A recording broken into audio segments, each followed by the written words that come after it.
தமிழ்நாடு காலநிலை மாற்ற 3வது உச்சி மாநாட்டை இன்று தொடங்கி வைக்கிறார் முதலமைச்சர் மு.க.ஸ்டாலின். சுற்றுச்சூழல் விருதுகளை வழங்கி பல்வேறு புதிய திட்டங்களையும் தொடங்கி வைக்கிறார். ஈரோடு கிழக்கு தொகுதிக்கு நாளை இடைத்தேர்தல்.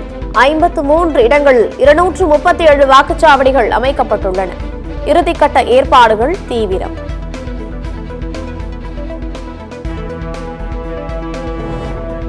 எழுபது தொகுதிகளை கொண்ட டெல்லி சட்டப்பேரவைக்கு நாளை ஒரே கட்டமாக தேர்தல். தேர்தலை ஒட்டி நாளை பொது விடுமுறை அறிவிப்பு.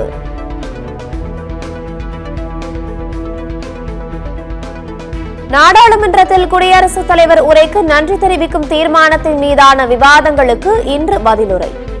மக்களவையில் குடியரசுத் தலைவர் உரைக்கு நன்றி தெரிவிக்கும் தீர்மானத்தின் மீது பிரதமர் மோடி பதிலளிக்கிறார்.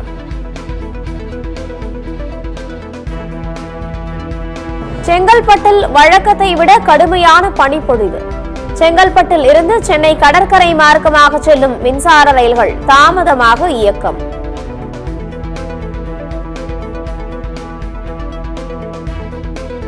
சென்னையில் நிலவும் பனிமூட்டத்தால் டெல்லி, மும்பை செல்லும் 5 விமானங்கள் தாமதம்.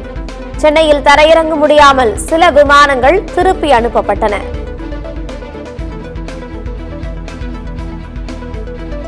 செயற்கை நுண்ணறிவு உச்சி மாநாட்டில் பங்கேற்க 2 நாள் பயணமாக வரும் 10ஆம் தேதி பிரதமர் மோடி பிரான்ஸ் பயணம்.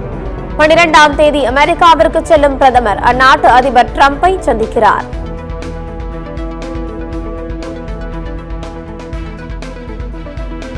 முழு கொள்ளளவை எட்டி கடல் போல காட்சியளிக்கும் பூண்டி சத்தியமூர்த்தி நீர்த்தேக்கம். கொசஸ்தலை ஆற்றில் உபரி நீர் வெளியேற்றம்.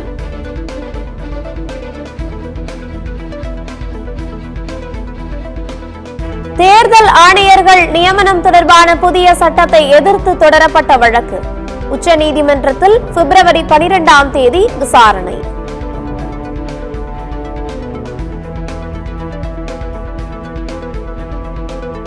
யுஜிசி புதிய விதிகள் தொடர்பாக நாடாளுமன்றத்தில் விவாதிக்க கோரி காங்கிரஸ் நோட்டீஸ். அவை அலுவல்களை ஒத்திவைத்துவிட்டு விவாதம் நடத்த வலியுறுத்தி காங்கிரஸ் நோட்டீஸ் அனுப்பியுள்ளது.